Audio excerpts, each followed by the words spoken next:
Hey everyone, welcome to Northern Viking Explorer. If you're new here, my name is Ken, and this is my wife Andrea. We recently got off the Crown Princess, and we want to give you a review of our balcony cabin. So let's go ahead and dive right into it.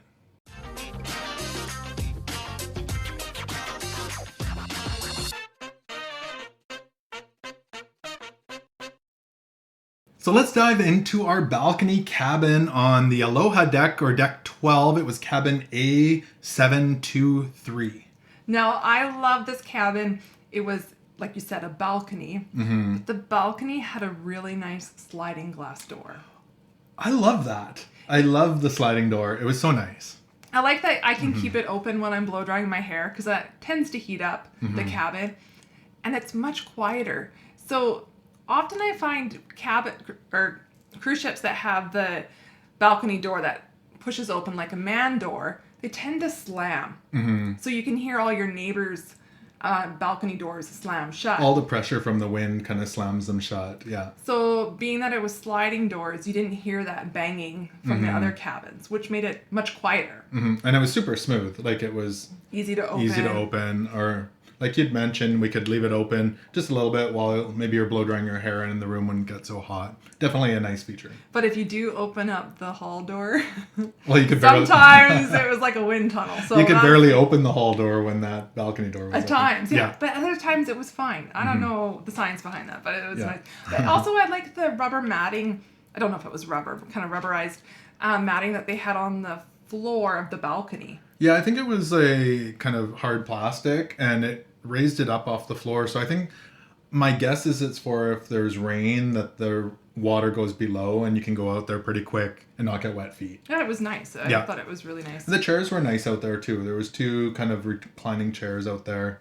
And a little table. Glass railing and table. Yeah. It was really lovely out there. Yeah. I really enjoyed that. So I wanted to bring up the storage. There was tons of storage in the room. So there was the main vanity, there was the kind of side tables that had drawers in them, and then the large closet area with a big door that opened to the point where I only put all my clothes on top of the closet area. I didn't use any cupboards. No, you did hang up some stuff. Yeah. Your dress clothes. No, but everything I just put up top, and I'm tall, so I was able to do that. But you had all the I took the shelving that went straight down. compartments to yourself. So. And when we unpacked, I was like, I didn't overpack. I could have brought like 10 times as much. Yeah. Like, what are you talking about? I could have had way more stuff. I didn't even use the side drawers. The nightstand. The nightstand, they were just empty. Yeah, and around the vanity area, there was some more storage there too. Like, quite a bit. And actually, I took some of the blankets that they use up around the pool, and it was big enough to store 2 of those blankets in there. So when you're on the balcony, you would have those outdoor blankets. Yeah. It was big. And our suitcases also fit under the bed. They did. Yeah. It was a lot of space in there. Yeah. Really Do you want to talk about the bed? Yeah, it was really soft, and the linens are really nice, and the pillows are really soft too. I knew you were going to say that because I found the bed very comfy. Yeah. It felt like you were sleeping on a cloud. Yeah. Like everything about it was really nice. Yeah. I will say this. I think Princess has some of the nicest bedding linens on any cruise line. Their pillows are super comfy. The bedding seemed thick and plush, and it seemed long enough. Like sometimes if someone likes to hog the blanket, if that happens. Who does that? It's nice when the blanket's a little bigger. I think there was a lot of extra overhang because it felt like there was lots of blanket. Yeah, so... I do think that it's not a true king size, though.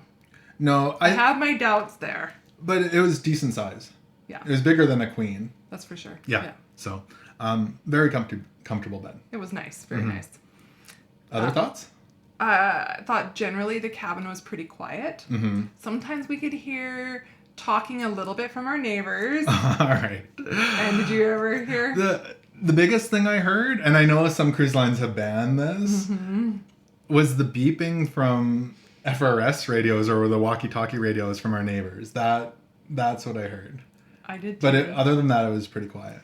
I heard that both outside, sitting on the balcony, but inside and you in could the cabin hear it. as well. Yeah. But even with the doors closed, it's just the high-pitched beep that was coming through. So I heard it in the buffet too. That's true. I think they were.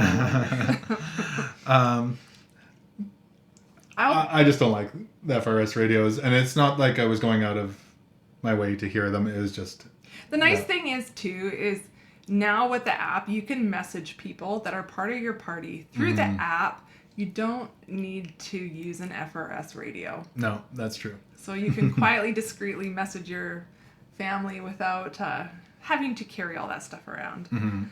I have a couple of them. I do want to talk about the washroom in a minute, but a couple of them I want to mention. Yeah. There was lots of mirrors in the main area, so a full-size one by the door, behind the bed, as well as the vanity, which was really nice. And there was a lot of on-demand television. Oh, yeah. The TV was nice, a flat screen. I want to guess maybe a 40-inch, but Princess has a lot of on-demand movies that are complimentary and TV shows, comedies. We may have, not that you go on a cruise to watch TV, but it's nice at night to watch a comedy or a movie, and we may have watched a whole season of a show. Yeah. It's true. We were like, this cruise has got to end because we finished the series. Although it was a 10-day cruise. It took us all 10 days, so. And it was like half-hour sitcoms. They were like 22 minutes each. All right, go ahead. I really appreciated our room steward. He, with the medallion, they can be really stealth in how they sneak in and get your room clean. Because they know when you're gone, but he kept our room spotless, but he was super kind. And right from the beginning, if there's anything you need, or he'd check in, is there anything I can get for you? How's everything going? I think that comes from like the medallion system. I'm guessing that they have a lot easier time telling when you're leaving and coming. So I do appreciate that. But they do too go above and beyond in checking in to make sure your cruise is going nicely. I would say our room was extremely clean. So going back to our room steward, he did an amazing job. And they still do the turn down service. They do. Yeah, so they'll come clean it during the day and then they turn it down at night. So that's still available on there, which is a nice feature. Not that I need that, but it is nice when you have it. The one thing, our kids also had a cabin of 3, and so where the turn down was nice is they would fold up the third bunk bed for the daytime and then they would bring it back down for the evening. Yeah. So which kind of can make a little more space when you're walking around. So that's where it's kind of nice too to have that service. Yeah. So a couple other things. The fridge was quite cool.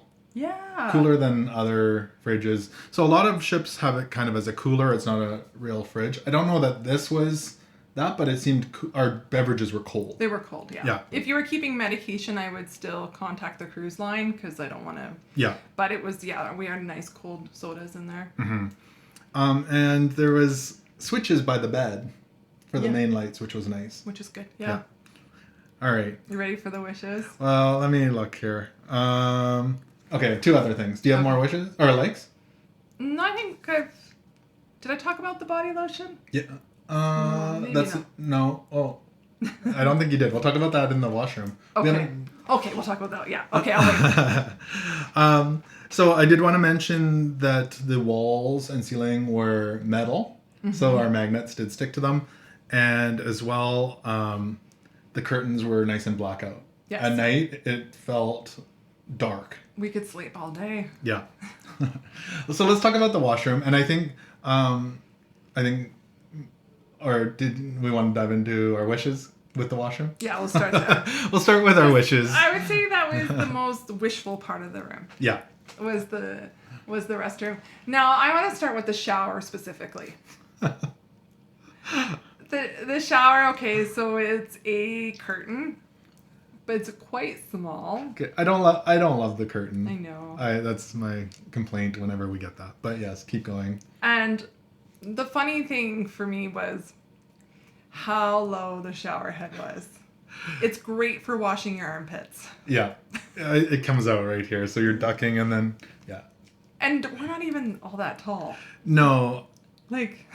So it's probably the smallest shower we've ever had on a cruise ship. And you're right. It comes out really low and you've got the curtain. You're getting tangled. It was, but they did come with complimentary 2-in-1 shampoo and conditioner and a body wash in there. Yeah, so that was nice. Okay. I do appreciate the 2-in-1 versus just shampoo. And okay, this is a small thing, but I did like the liquid hand soap in the bathroom and body lotion. Yeah. So that's an upgrade that from most other cruise lines we've experienced. The rest of the washroom was almost identical to other ships we've been on, or very close. So it was just the shower seemed really small. It was really small. Yeah. But that's okay. That's okay. That's one of my wishes too. So, I guarantee this is not on your list. okay, go ahead. So there's like a vanity area in the room, and it does have some lighting, but it's awful for makeup because Okay. I know it's not on your list. Yeah. Because I do have some lighting. yeah, because when you do your makeup sitting there and then you step into the bathroom, it has good lighting in the bathroom, and then you realize, oh goodness, I need to adjust some things. So yeah, that's one small thing. All right. Well, the lighting. We'll stay on the lighting because our nightstands have a little sensor down below I forgot about this. Oh. the lights turn on at night. Yeah. And it's super annoying. So even when I move my feet, the blanket would move at the end and it would hit the sensor. Yeah. So then all the lights go on the flooring. Yeah. So we just stuck sticky notes over the sensor. Some Post-it notes. But in the other cabin for our family, even when they'd roll over in the bunk bed, the lights would turn on. So they had to cover them all up as well. So use some sticky notes or put a towel or a something. blanket or something in front of it. Yeah. The other thing is with lighting, by the restroom or washroom, it was on a sensor. It wasn't on a switch. So if someone did get up in the night, the room got quite bright. Like it was around the corner. Yeah. It stays on for a little bit. Not too long, but yeah, it's hard to sneak to the washroom. I wish that was on a switch. Yeah. It was pretty bright too. I have a couple more, but do you want to go ahead? You know what? I don't want to take them because these ones are passionate to you. I know you're going to have these. I'd be shocked if you forgot. All right. So they both have two of them have to do with plugs. See? Yeah. So we usually bring a European plug on the ship. So we plug that in and we get more USB ports in the European plug. And there wasn't any European plugs that we could find in the room at all. So, which would have been fine, other than the plugs. There was two plugs that were the main ones. Side by side. Were so close to each other that we couldn't plug two things in at once. Unless it was a typical plug. Like the smallest kind. Smallest plug. But our phone chargers, we couldn't plug two in. I could plug my curling iron in the same time as the phone charger, but not two phone chargers at once. And in the other cabin for our family, they had the same problem. So that was super annoying when you get on the ship and you realize you're only able to use one plug. Now, that being said, we did find a second plug behind the television that if you had really long arms, you could get in there and plug that in. You need a long cord. And a long cord. And you could use the USB port on the TV as well for charging. But that was kind of a downer, the plugs. It was a little surprising. Yeah, it was definitely we weren't expecting that you couldn't plug in both cell phones at once. So that's too bad. Well, we're commonly charging 2 or 3 items at once, so that makes it frustrating. Yeah, it's a good reason to bring a power bank or something too, because then you can have a little more choices later. So since our sailing, we're seeing reports online that new plugs are being installed in the nightstands. If you've been on the ship and you know this to be true, please comment and let us know below. But other than that, I think for myself, the cabin, I loved the cabin. It was beautiful. It was really I would book it again. But did you have any other wishes or? No, it was a beautiful room. Oh, you know what? I did. Okay. When we talked, we said the cabin had a little bit of rattling at night. We could hear when the ship would vibrate. And I think it was actually, some of it was coming from the lamp on the nightstand. Okay. And I even kind of played with it and adjusted it, and it rattled a little less. But I felt like the lamp was a little worn out and could be replaced with a new lamp that has USB plugs in it. Yeah. Because then you would have newer, updated lighting with plugs. Yeah, I agree. I agree. Yeah. But other than that, like I'd mentioned, I would totally go in this cabin again. It was beautiful. It was. And great views. It was nice and high up. So loved it. Yeah, we just loved it. And that is our thoughts on our cabin on the Crown Princess.